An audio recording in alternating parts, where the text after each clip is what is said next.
Hi there! Welcome to Ed's Clues, Seller Economics class today. We are running a special extracurricular class for our student, Jackie. I heard you're interested to start selling on Amazon. Do you know how much you will need to start selling on Amazon? Hi, Teacher Hui Qi. I'm definitely interested in being an Amazon seller, and I'm seeking help with how to actually allocate my budget across the major cost buckets when selling on Amazon. And of course, advertising is one major bucket. Yes, of course advertising is one major cost bucket to consider when launching.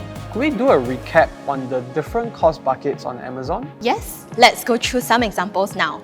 Firstly, product costs will include your cost of goods, which would depend on your product, plus Amazon referral fee, which would take up an estimated 15% of your costs. Number 2, we have logistic costs, which include first mile shipping that is dependent on each seller.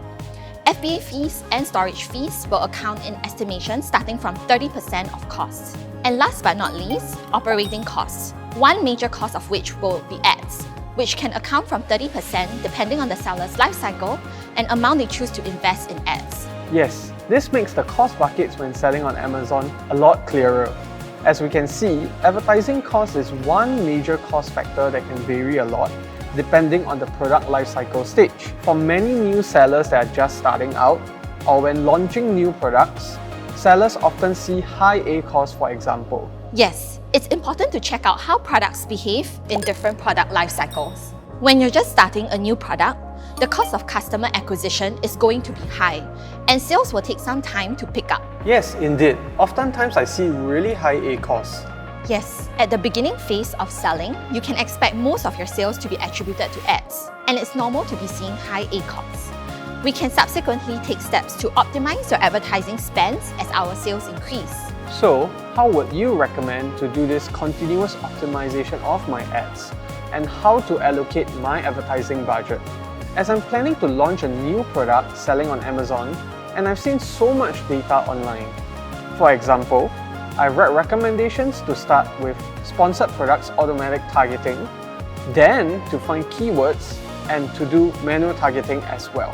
Yes, that's a good step to take at the start when you're trying to build a keyword list for yourself. Yes, but research has also shown that using multiple ad products leads to a 16.7 times increase in conversion rate when shoppers are exposed to sponsored brands and sponsored products together. A 31% higher ROAS and a 4% month-over-month sales growth for advertisers who use sponsored products, sponsored brands, and sponsored display together. The problem is my budget is limited. So how do I allocate my budget reasonably to different ad products? Yes, of course it varies on a case-by-case basis, but I would like to share a good case study from Apollo CPC Seller Trainers Tips with you. How to set a reasonable budget. Number 1. Set the target daily average order volume, referring to the daily average order volume of a benchmark ASIN. Number 2. Estimated proportion of advertising units, we want to set it to 80 to 90%. Number 3. Our customer acquisition cost per conversion, that will equals to cost per click or CPC divided by our historical average conversion rate CVR. And number 4. Advertising daily budget equals to our daily average order volume multiplied by our advertising order volume proportion multiplied by our keyword conversion customer acquisition cost, which is number 1 multiplied by number 2 and multiplied by number 3. And number 5, we want to set a target daily click volume, which equals to your daily average order volume multiplied by your advertising order proportion divided by your average conversion rate CVR. Yes, I see.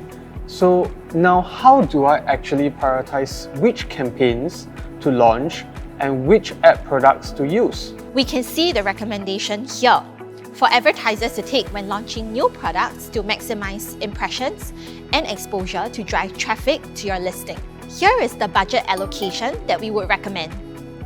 The key point here is to allocate at least 70% of budgets to manual targeting, where we drive traffic to our ASINs, and 30% to automatic targeting as the first step in launching a new product.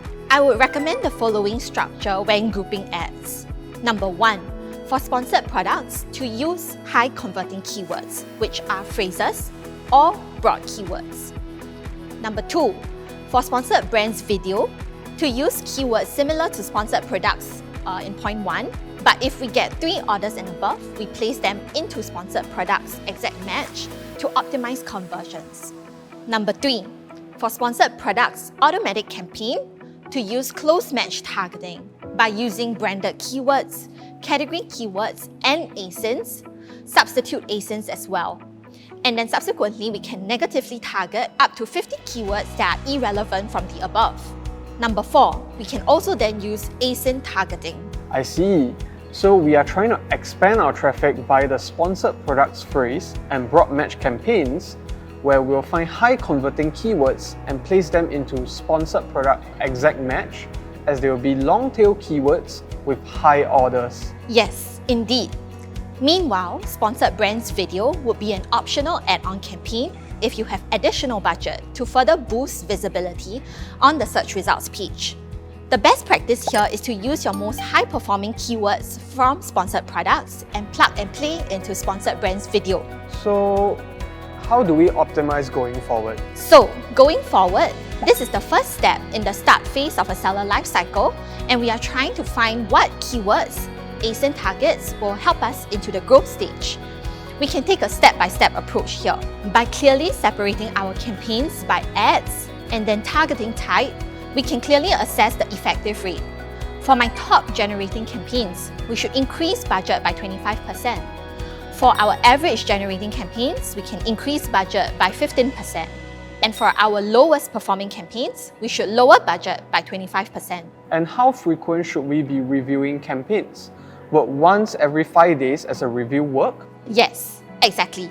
Due to our consideration periods, I recommend that we let campaigns run for about 5 days to accumulate data and information before we adjust budgets. Yes, I think this is a great step from launching my sponsored products and one more ad product, which is sponsored brands video here. And of course, in the future, when we look to further expand our traffic entryways and to get more new to brand customers, we can leverage sponsored brands together with sponsored display. Thank you, teacher. I learned so much from today's Ad Seller Economics class. You are welcome. We hope this was helpful for our students. Do check out more videos from the Amazon Ads conversion series here.